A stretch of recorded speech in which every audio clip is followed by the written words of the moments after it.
มหาเถรานุเถระเจ้าคณะพระสังฆาธิการภิกขุสงฆ์องค์สา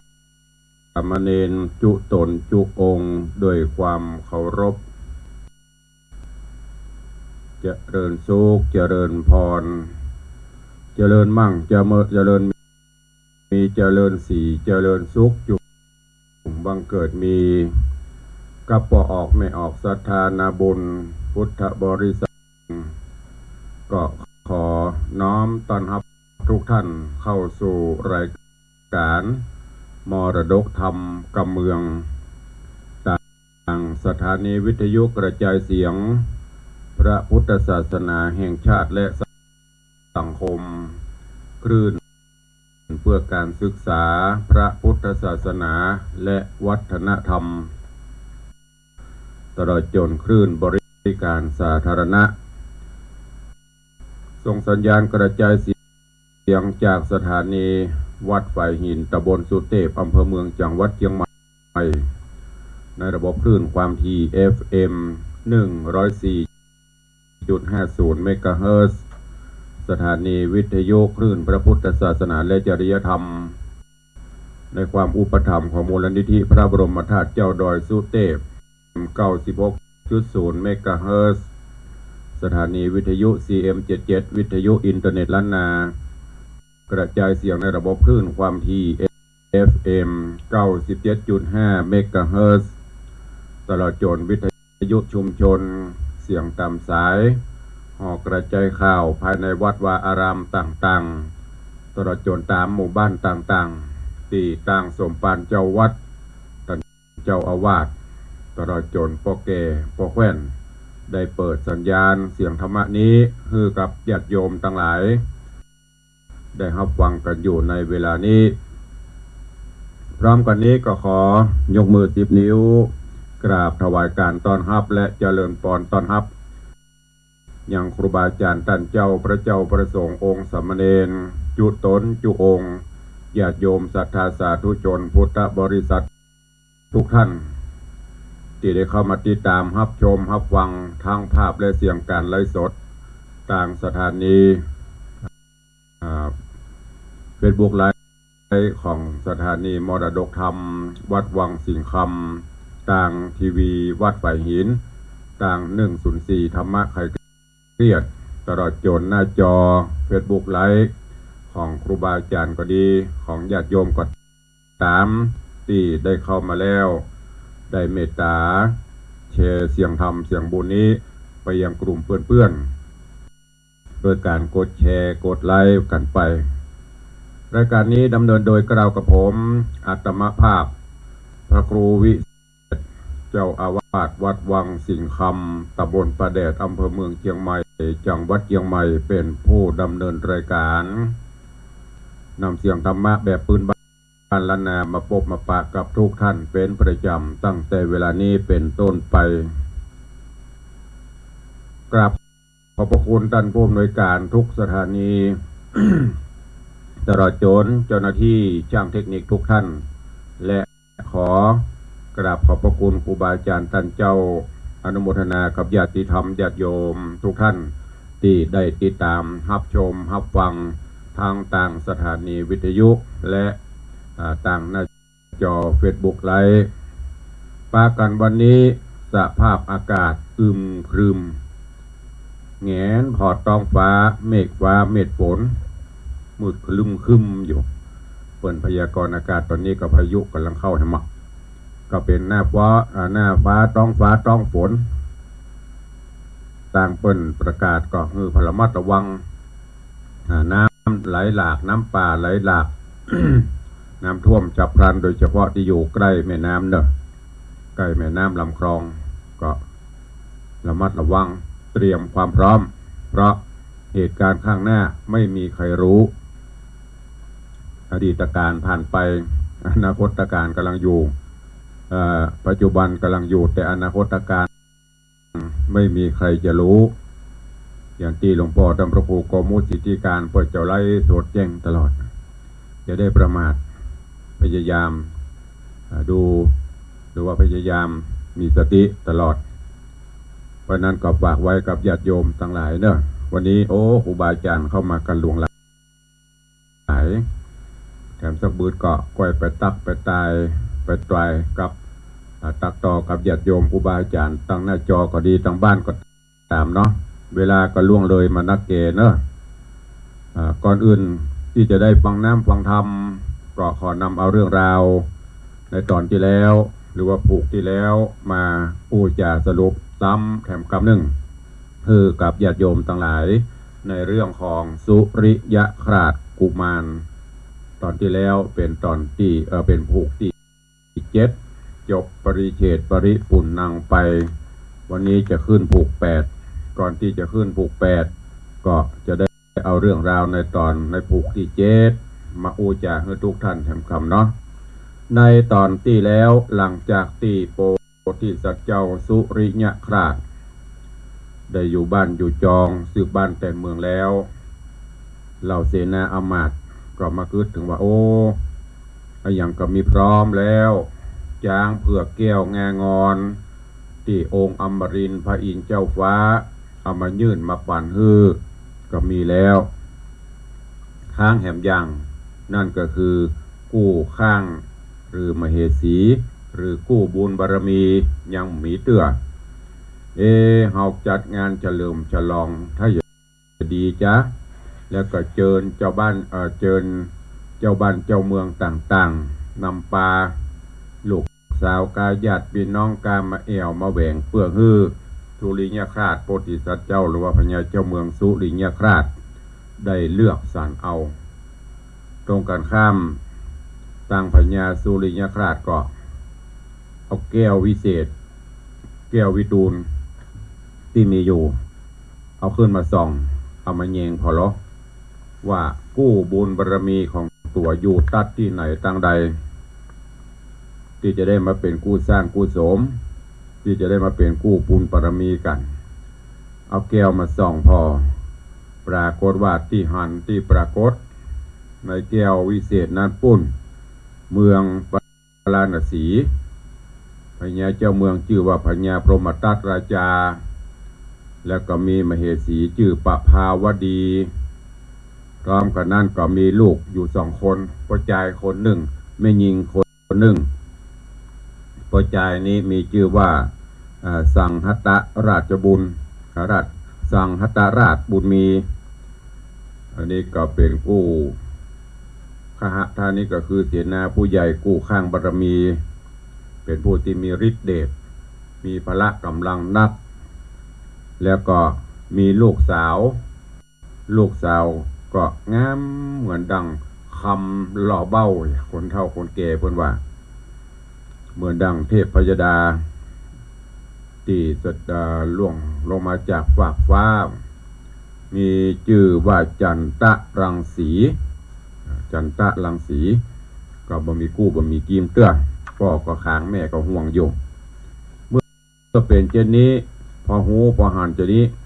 แล้วซ้ำไปปอในแก้ววิเศษหั่นไปหันว่านางสาวจันตะรังสีนี้เลี้ยงนกแลนกแก้วนะนกแก้วก็คือนกแ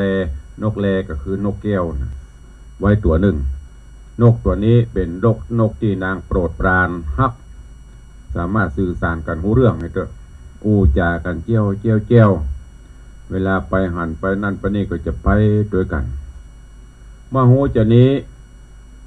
สุริยคราชโพธิสัตว์เจ้าก็สั่งเฮอเสนาอมาตย์ไปเสาะไปหานกแลมาฮื้อสักตัวเอาตัวปูเนอะบ่งบอกโดยเพราะว่างูว่านกของนางจันตะรังสีที่เมืองปราณสีปุ้นเป็นนกแลตัวแม่โพธิสัตว์เจ้าสุริยคราชเฮอเสนาไปเสาะเอานกตัวปูพอได้มาแล้ว ก็เอาเข้าตอกเอาน้ำผึ้งสูนกันสูนน้ำอ้อยเอาอาหารต่างๆที่นกมันชอบถ้าบ้านเฮาของเอามาตึกตอมจนอ้วนปีดีงามสอนให้จ่าให้หูเรื่องจากนั้นก็เขียนลายสารหรือจดหมาย แล้วก็เอาไหมคำมัดที่คอของนกแล้วก็ปล่อยไปประกอบด้วยว่าก่อนที่จะปล่อยก็คือพรหมเสนาผู้ที่มีเวทมนต์คาถาเมตตามหานิยมเป่าเข้าใส่ตัวกำไผ่มาลูบนกตัวนี้จะต้องคลั่งไคล้หาเจ้าของคนตะกอนปนเล่นของเล่นเวทมนต์คาถาไม่ได้โดยเล่ก็เอาด้วยมนต์ไม่ได้โดยโกนก็เอาด้วยคาถาพอเสร็จเรียบร้อยแล้วก็กำชับนกเพราะว่านกนี่เป็นมาฝึกหรอเหมือนสุนัขสงครามเป็นฝึกก่อนที่จะออกงานฝึกจนสั่งได้อันนี้ก็เหมือนเดียวกันนกแลตัวนี้โพธิสัตว์เจ้าก็เลี้ยงดูอย่างดีแล้วก็สั่งจากนั้นก็ปล่อยนกตัวนี้ไปนกก็เหมือนหูกำบินโฉบไปโดยไปในนภาอากาศไปจนถึงปุ่นเมืองปาราณสีปุระไปถึงเมืองปาราณสีแล้วก็เข้าไปจอดไปพักไปยังอุทยานสวนดอกไม้ไปเสาะไปไส้กินย้อนกล่าวถึงตังในเมืองปาราณสีที่ห้องบรรทมของจันทรังสีลูกสาวพญาเจ้าเมืองก็มีใจข้าได้ดอกก็เลยบอกให้นกตัวเก่านกแลตัวแม่ตัวเก่าน่ะไปเสาะดอกข้ากำลังไปกราบไปเก็บดอกที่สวนอุทยานเนอะเอามาฮือพ่องนกของจันทรังสีก็บินไปนกบวกนก เป็นนกกับนกสองตัวก็ไปปะกันก็อู้กันล่ะภาษานกโจเจจูจียมหูพอหูใจความว่าโอ้นกแลของจันทรังสีก็ถามนกแลของสุริยคราสว่าไปจะได้มาจะได้เมื่ออู้จากันหูเรื่องต่างนกของโพธิสัตว์เจ้าสุริยคราสก็บอกว่าโอ้ที่ข้ามานิปุ่นข้ามาจากเมืองแสงคำปุ่นพญาเจ้าเมืองข้าชื่อสุริยคราสเปิ้นมีกู้บ่มีกิมเปิ้นข้าได้กู้ข้างกู้กิมของเปิ้นก็ใจ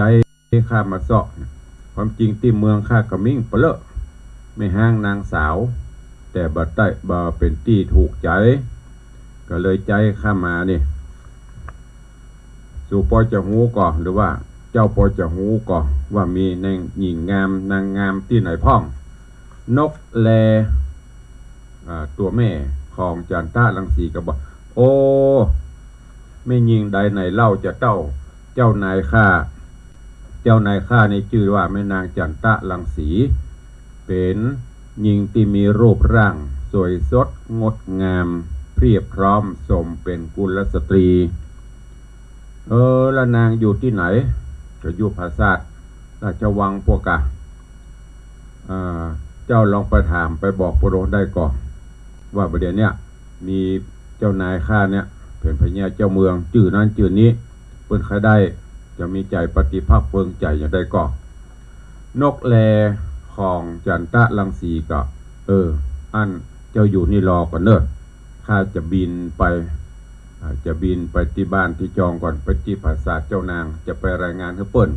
ถ้าเปิ้นว่าจะได้ก็เดี๋ยวจะปิกมาบอกนกแลของจันทรังสีก็บินไปแล้วก็ไปบอกไปเล่า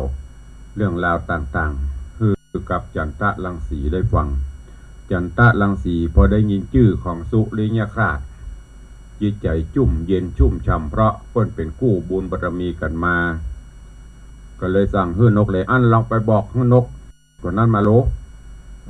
ไปบอกมาจะได้ถามให้มันถี่ถ้วนนกแลตัวแม่ของจันทรังสีก็บินไปบอกให้นกแลของสุริยคราสถึง2ตัวก็บินมาตีห้องบรรทมแล้วก็มามาจาโดยเฉพาะนกแลของสุริยคราสก็เล่าเรื่องราวต่างๆที่สุริยคราสได้บอกแล้วก็ปลายปอก็บอกถ้าไปเชื่อก็พอเถอะมีราชสารหรือจดหมายอยู่ที่ขาข้านี่มีไหมคำมาให้ตัวแหมเส้น จันทรังสีก็อ่านพอ อ่านไปจะเขียนจดหมายตอบไปละก็เลยบอกอันนกถึงสองอันเจ้าบินไปเล่นทางนอกก่อนไปชอบกินหน่วยไม้ไปชอบกินอย่างก่อนก็เดียวกับปีกมาพอระหว่างที่นกถึงสองไปจันทรังสีก็เขียนลายสารเขียนจดหมายตอบได้เวลาพอดีนกกับปีกมาปบก็เอาจดหมายนั้นคือนกแลของสุริยคราสแล้วก็บินทะยานออกจากเมืองปราณสีเพื่อมุ่งตรงสู่ยังเมืองแสงคำเอาข่าวสารนี้จะไปบอกคือสุริยคราสเรื่องราวของสุริยคราสกุมารจักเป็นจะได้นิมนต์และเจริญพรเชิญทุกท่านได้ติดตามรับฟังกันในผูกทวนที่8ตอนที่1เป็นลำดับไปณโอกาสบัดนี้ เสียงบ่ค่อยเป่งป้อยจะได้กระแอมกระไอไปพ้องคงบ่เป็นที่ลำคาญเด้อขอประทานอภัยกับทุกท่านก่อนณโอกาสบัดนี้เชิญทุกท่านตั้งอกตั้งใจฟังสุริยคราสกุมารผูกที่8เป็นลำดับไปณบัดนี้นะโมตัสสะภะคะวะโตอะระหะโตสัมมาสัมพุทธัสสะ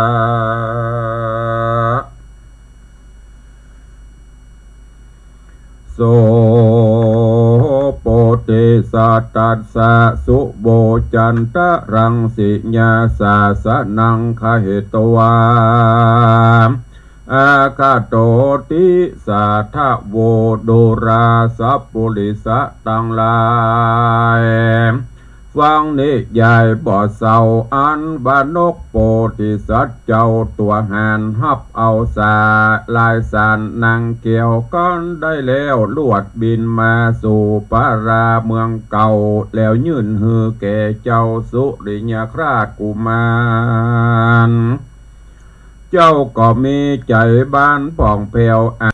านดูแล้วหูความในก็จะไขโอกาสบอกดาวราชปู่พญา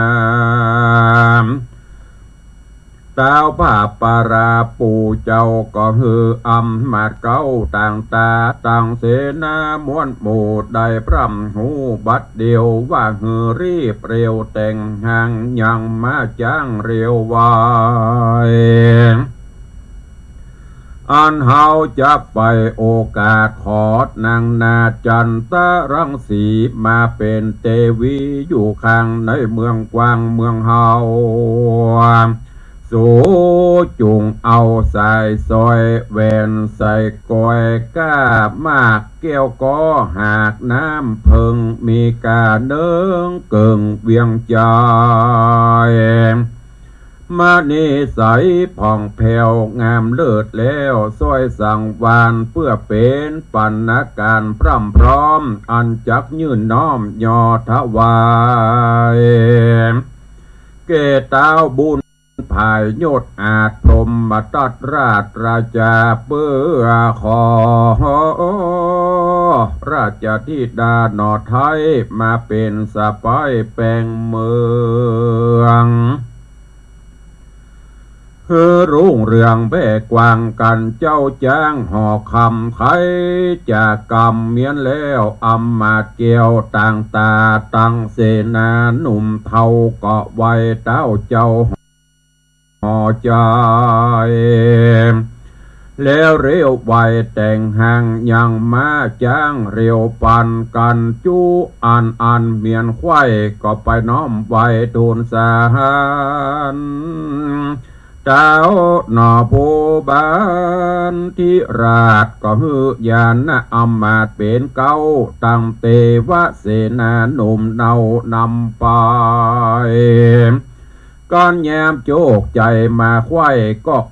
ออกจากเวียงใจราชธานีรีบปนมีอดเอารีบไต่เต้าเตียวตังดันโด่งขวางจะใจนับอันใดสาววัน ก็ผายผ่านไปฮอดเวียงเกี่ยวยอดปาราณสีก็มีหันและนาตีนั้นเจ้าเมืองตั้งหลายตั้งยิ่งใจมวลโบ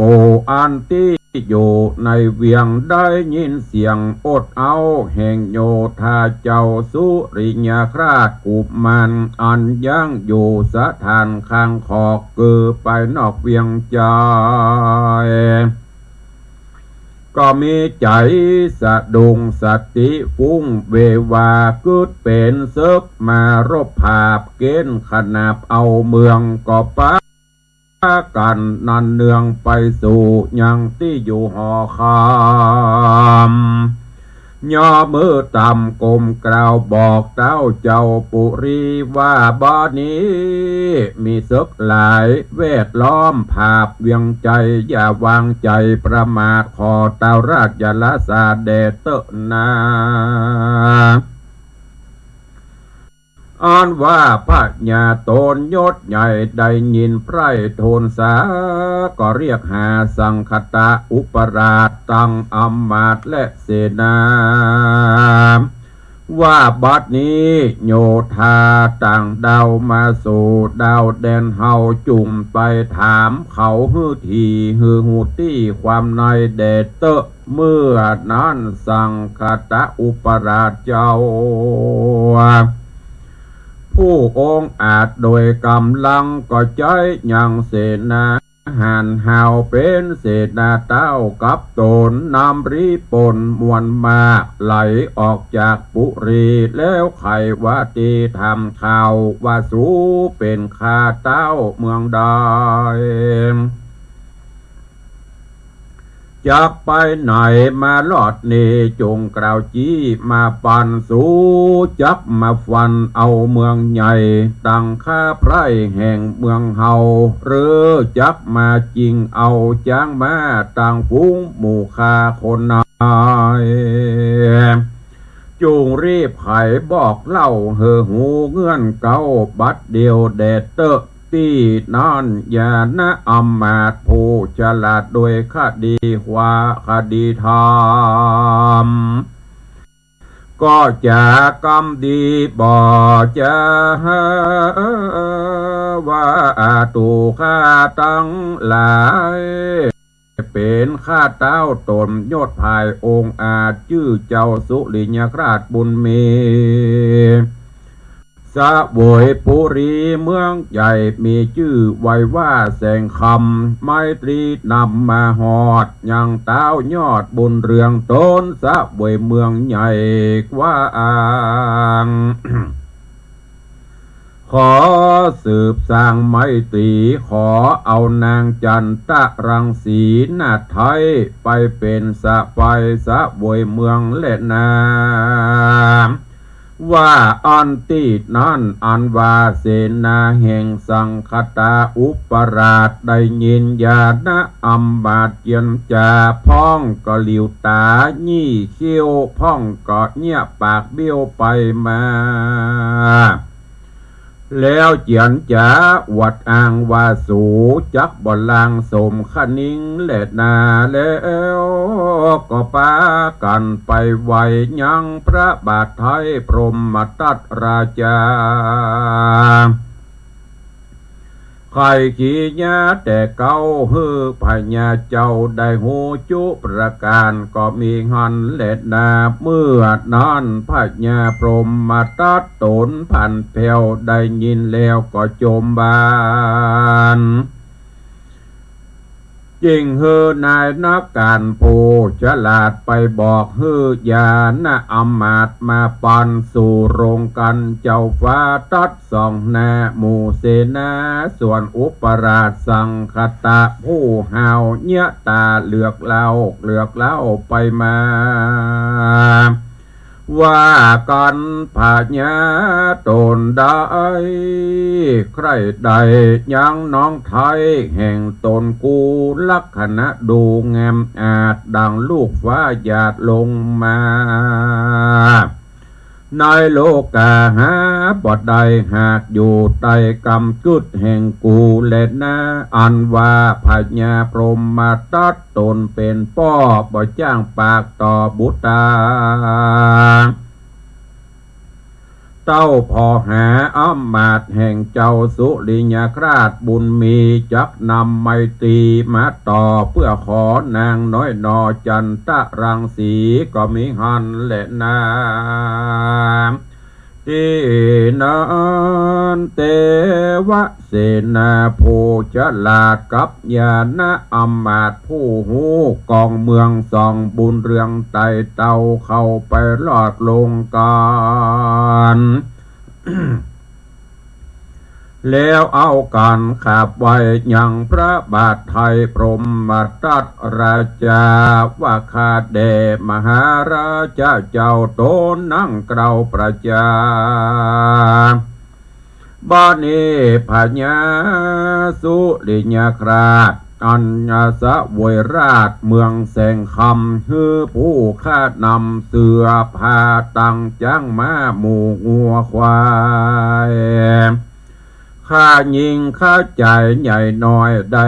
500จุประการเงินคำคานหลายแหล่มาถวายแก่พระโพบาลขอเอานางนงครานผู้งามอาจเมื่อเป็นนางราชเทวีขอจุมมีใจมอบกึดติดต่อไมตรีสองบุญสองปุรีต่างดาวเฮือเป็นดังดาวแดนเดียวกันเดเตอว่าอันเมื่อนั้นพญาพรหมทัตตนใหญ่เป็นเต้าไตตามธรรมได้ยินกรรมญาณอำมาตย์หากโอกาสใครจะก็มีอาจญาโป้งปล่อยอย่างนางนาดน้อยจันตะลังสีโดยกรรมดีชื่ออื่นจอเป็นดังน้ำอ้อยใส่สุนตานนั่นแหละนาเมื่อนั้นสังคตะตนอุปลาดอันเป็นปี้นางน้อยนาจันตะรังสีใจบอดีโหดกล้ากล่าวต่อนาเสนาว่าดูราเปื้อนตั้งหลายเฮ้ยมวนหมู่ก้าอันอยู่โรงกันสู้ยังได้หันพญาต่างดาวมา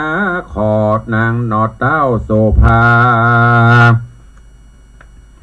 มีพญามิถิลาเป็นเก้าเตียวมาขอนางนอเนาเถิง3 ปีพระบุญมีบ่ปล่อยอย่างนางนาดน้อยใส่ใจบ้านนี้เต้าเมืองไกลมาเมื่อลาพระเจ้าฟ้าปอยบางป่านนั้นจะหลายปีมาแต่ก่อนเฮาบ่หอนไปไหนบ่น้อมไผ่สักเตื้อเพื่อเป็นเอกราชามีแต่พญาต่างดาวนำลูกเต้าและนางกัญญาเอามาถวายถึงปราสาทแก่เต้าที่ราชโรงธรรมเจ้าเมืองแสงคำจักมาเสียเป่าบ่หูฮีดเก่าเมืองเฮาสูจักเอาบ่ได้ยังนางนาดไทยนงไวเม่นบ่มีใจไข้ใดจูงเอาค่าช่วยใจกูไปว่าอันนาสาวนางในที่ถอยนะจื่นจอยใส่สีจูงเอาจูงเอาไปเป็นเทวีนั่งห้องประเทศต้องเมืองสูกูอินโดจักเอาหือบ่ท่าไทยซื้อจักป่านหือบ่ได้เข้าของหลายมวลมาอันสูหักนำมาจังวัดหาเสือผาตังจางมาและงัวควายข้ายิงใจม้วนโมจุงเอาปีกขึ้นสู่เมืองสูบ่ท่าหวังนางบุญจูนอไทยผู้มียศใหญ่บุญจูพ พญาเมืองสูบบุญน้อยดังกำดังกาถอยจักดังกาถอยจักแฝงหงนั่นแหละนาอันว่าเตวะเสนาผู้องค์อาจกับยานะอมาตผู้หูคดีธรรมได้ยินกรรมแห่งสังคตาอุปราชจาหาดหาวดูแควนไข่กำแขนไปฆ่าหื้อตายต่อนาโยธาแสนโกธามาดใหม่เต้าอดไว้บ่เจียนจาเนี้ยหน้าตาจมจื้นยอ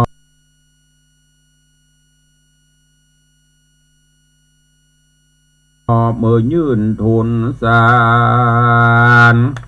ซึ่งพระผู้บานพรหมบัตตาตนองค์อาจว่ากันเจ้าอุปราชบ่วางปันยังนางโศกันน้องไทยฮือไปเป็นใหญ่เตวีเหตุพญาเฮามีบุญน้อยผู้ฆ่าน้อยก็ขอทุนสามยังพญาเป็นเจ้าปิกปอกเต้าสู่เมืองตนและนากันเจียนจาสั่งแล้วสองเสนาแก้วคนแหนก็เอาครัวคานของฝากโขนออกจากเบียงใจเอากันไปมวลหมู่เถิงที่อยู่ปางลังก็มิหันและนาที่นั้นเทวเสนาผู้ฉลาดก็กล่าวแก่ญาณอำมาตย์ในนำว่าข้ามีกรรมมนต์เศร้าข้าขอเข้าสู่ปุรีแข่งฤทธีกับเจ้าอุปราชจับกำแขนฟาดกลางสนามเล่นน้ำที่นอนญาณอำมาตย์จริงวาดหอยเจียนจาวาดดูราเตวะเสนาผู้เห่าเจ้าอย่าเฝ้าฟังเฝ้าโกธาอย่าปาลามาดใหม่เฮาเตียงจับได้กะตำวันดึงบอกไกลกล้าเฮาหากมากะตำใบตรีเพื่อนบ่ยินดีติดต่อเฮาก็ควรปากรอกำวานญาโจมบานจื้นนาความโกรธกราเอาไว้ไปในอย่าได้ไข่ออกนอกกันเฮาปอกเถิงเมืองก้อยไว้พระบุญเรืองนอดเนาหือหูเก้าตามมีก็มีหันแลนาเนติตังขีญาสังวันนาวิเศษจาห้องเหตุธรรมเทศนาสุริยะคราชกุมันผูกท่วนแปดตอนที่หนึ่งก็บังโกมสมเด็จสเด็จจบไปแห่มหนึ่งตอนสุริยะคราชกุมารผูกท่วนที่แปดแล้วเนอะได้กึ่งค่อนมาละในตอนนี้ก็เปิ่นกำลังไปสู่ขอคือเสนาอำมาตย์นักปราชญ์ราชบัณฑิตผู้หูนำปัณณการไปสู่ขอจันตะลังสีตีเมืองปราณสีก็ดังที่ได้เตดไปปอกให้ฮืออ้ายบ่ฮือให้ปะลองยุดเสนาอำมาตย์ที่ไปก็ถามว่าประทับใจไหมกับอาการที่ได้รับก็ยังค่อยประทับใจเตื้อพ่องก็โคตรก็เกียดก็มัมมึกไว้ก่อนเรื่องราวจะเป็นจะได้เดี๋ยววันต่อไปตุลุงจะเอามาสรุปให้ฟังเนาะเพื่อที่จะให้มันปฏิปต่อเรื่องในตอนต่อไปตอนนี้ก็โป่งวางไว้เต้าอี้ก่อนเวลาก็เหลือน้อยเดียวจะหมดละก็เดี๋ยวเขาจะได้ไปตักไปต่อไปอู้จาสนทนากับญาติโยมครูบาอาจารย์ตั้งหน้าจอก็ดีตั้งบ้านก็ดีเนาะในส่วนของพระธรรมเทศนาก็โป่งวางไว้เต้าอี้วันต่อไปก็วังกันต่อเนอะตั้งแต่เวลามอยะเป็นต้นไป ก็ มีข่าวฝากประชาสัมพันธ์ให้ญาติโยมทั้งหลายเนอะวันที่1ที่2ที่3ที่จะถึงนี้เดือนกันยาน้อมเอิญเจริญจวนทุกท่านร่วมถวายมุทิตาสักการะงานอายุวัฒนมงคลวันครบรอบ74 ปี54 ภาษาของพระเดชพระคุณหลวงพ่อตันจุคุณพระธรรมเสนาบดีรองเจ้าคณะภาค7เจ้าอาวาสวัดพระบรมธาตุเจ้าดอยสุเทพเนอะหลวงพ่อเจริญอายุมาถึง54 ปี74 ปี54 ภาษาวันที่1ที่2ที่3ศิษยานุศิษย์ญาติโยมศรัทธาใหญ่จัดงานทำบุญสืบชะตามีกิจกรรมตั้งแต่ทักษิณาทานสวดสะเดาะนพเคราะห์สืบชะตาถวายแด่พระเดชพระคุณก็ประชาสัมพันธ์ให้ทุกท่านเนอะส่วนงานทำบุญอายุครบ5 รอบ60 ปีของตุลุงในวังของอาตมาภาพนั้นก็ได้ประชาสัมพันธ์มาเรื่อยๆเขาจะยกอย่างย้ายขยับขยายไปจัดในวันที่16-17 เดือนธันวาคม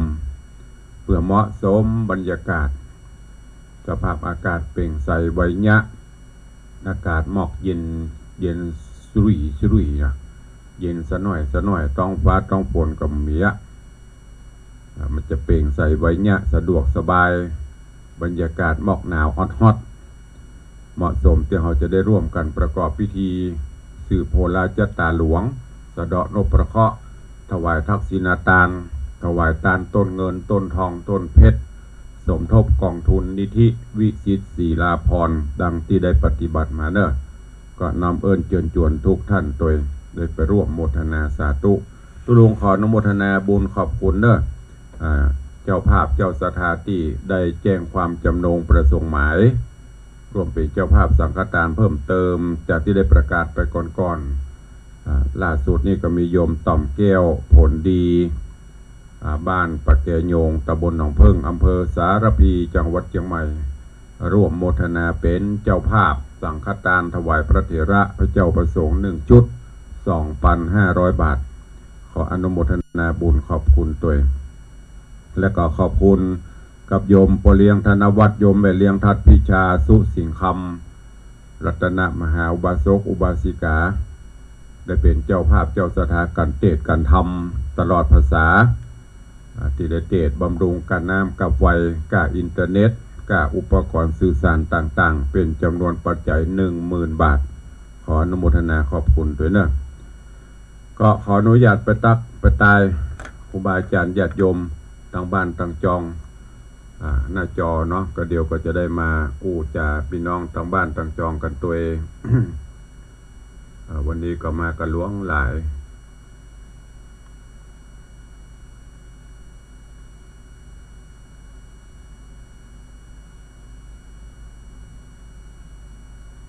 เจริญพรต้อนรับโยมพี่อัญชลีคำกิตตินะโยมพี่อัญชลีคำกิตติโยมสลินทิพย์บุญเลิศโยมพี่หมอมัทนาอัมพันธ์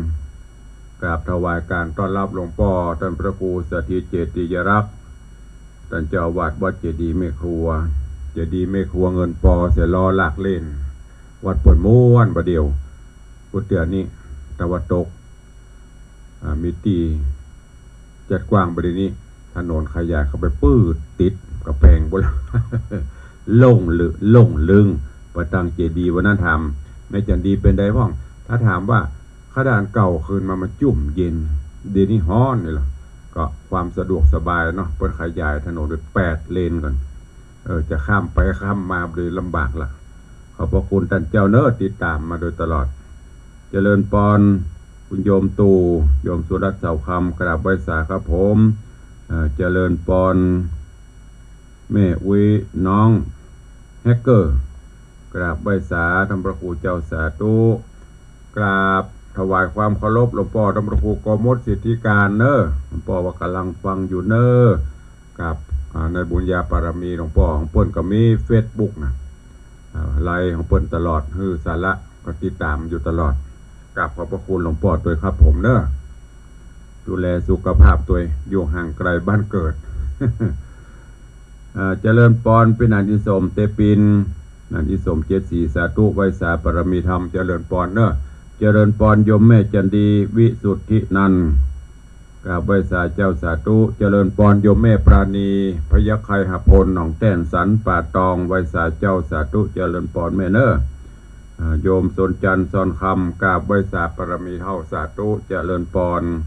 เจริญปอนพินันจรันปิยะจันทร์พินันล่าดอยซิวเจริญปอนท่านบรรเพนอดีตรองนายกตำบลสุเทพนะ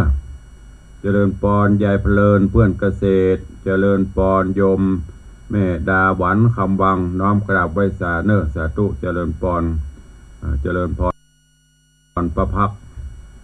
เจริญปอน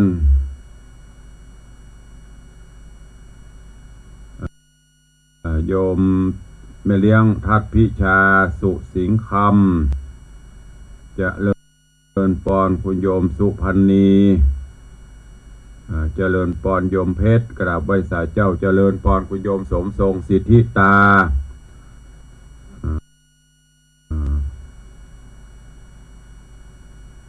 อันนี้อันยังกราบสาธุเจ้าท่านเป็นภาษาอังกฤษเจริญปอนโยมวาสนากันทวีเดี๋ยวตุงจะไปนั่งแกะคำอ่านบ่ค่อยถูกแปลบ่ค่อยได้นะภาษาอังกฤษก็ขอบพระคุณทุกเสียงทุกสายทุกท่านเนอะที่ติดตามรับฟังรับชมเป็นกำลังใจฟังกำเมืองฟังธรรมเมืองกำเมืองถ้าเอาบ่อู้แล้วไผจะอู้อนุรักษ์รักษาไว้เนอะเกิบเดือนละอ่อนก็หูจัก อะไรเป็นเกิบกระเลิบรถเมย์อุ้ยลูกสาวญาการยังโอ้ลูกสาวอีเมเป็นญาการเป็นกระเลิบรถเมย์อันอย่างเป็นกระเลิบนอนกระบูล่ะเนี่ยถ้าเอาบ่อู้นะมันจะหายไปรักษากันไว้เนอะเอาละไปตักไปตายพี่น้องต่างบ้านต่างจองเนาะเหลือเวลาแถมน้อยเดียวจะหมดละฮักปีจะได้น้องฮักปอกันก็หมายถึงหน้าจอ Facebook ไลฟ์จะอู้จะจะจ๋า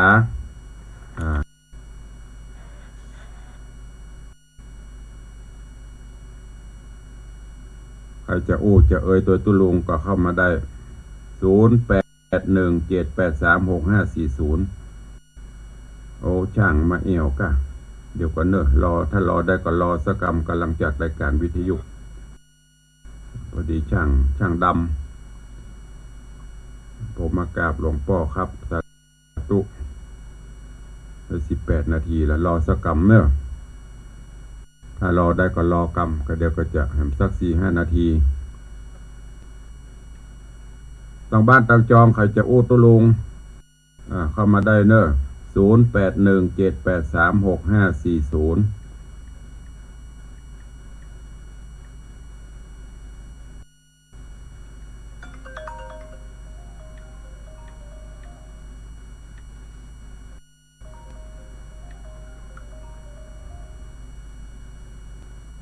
รับทราบจันคำรายงานตัวฟังอยู่ในเจ้า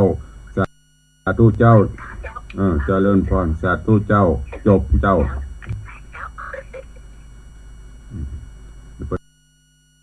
มาเร็วเข็มเร็วใครจะอุดตัวตุลุงเข้ามาเนอะ0817836540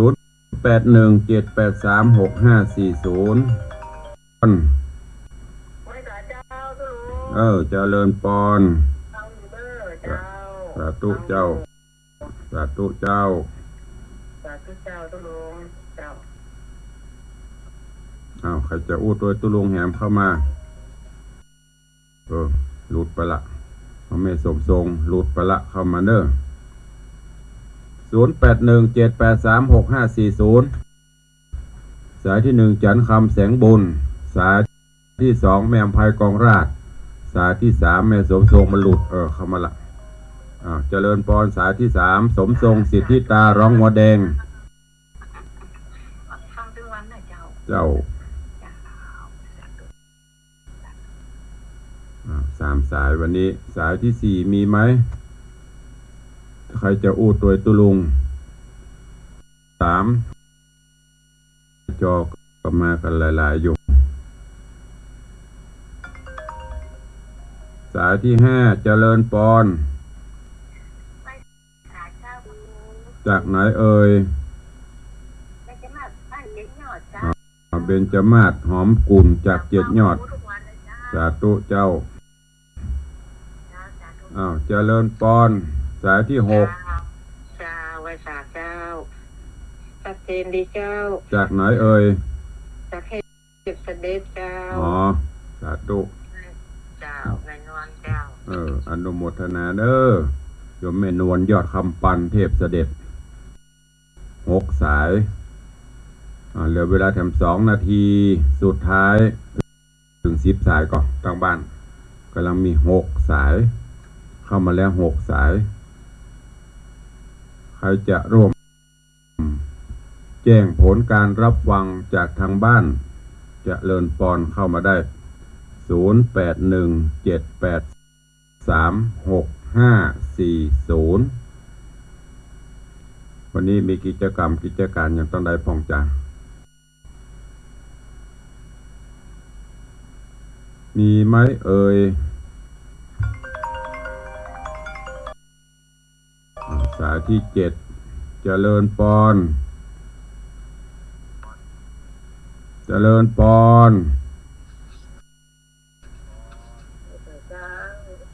จากที่ไหนจากแม่โจ้เจ้าแม่โจ้สันทรายอย่างเมินอย่างก็อย่างก็ที่ทำบุญอย่างก่อนก็บ่เมินบ่เดียวมาเสี่ยงไปถึงวันก็ใกล้มาเรื่อยๆสาธุเด้อโนโมทนาจากแม่โจ้สันทรายมีอยู่ก็สักสายตันอยู่ใครจะอู้ตัวถ้าบ่มีก็จะได้ล่ำได้ลาแต่ว่านี้ก็มีการเจริญพุทธมนต์สวดมนต์ถวายพระพรทุกวันที่28ก็จะมีการสวดถวายพระพรเจริญปอนไปหูก็จ้างเขียนปุ้นไปหูบัดโทรแจ้งมาไปหูฟังบ่ฟังกับหูเนาะถ้าโทรมาอีกก็คือหูถ้าบัดโทรก็คือบ่หูเนาะเอาแล้วเนาะเวลาหมดเวลา10 สายพอดีวันนี้สาธุขอบพระคุณบุญรักษาทุกท่านทุกคนเด้อขอนำรายการจากญาติโยมศรัทธานาบุญเวลาหมดละเนาะเอาห้าพกรรมมาโทรจากที่ไหนตั้งใดจากสันติธรรมเจ้าแม่จันทรัตน์เจ้าสาธุขอบคุณเด้อสาธุเจ้าฟังตุลุงอยู่เจ้าบุญรักษาสาธุเจ้าเวลาหมดเวลาแล้วขอนำรายการจากทุกท่านไปก่อนเนาะปะกันใหม่ในวันต่อไปเนอะขอบคุณ10 สาย11ต่อท้ายที่โทรศัพท์เข้ามาร่วมรายการ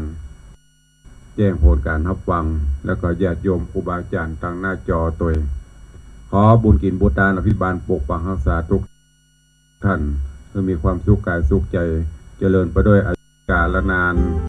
ขอเจริญพร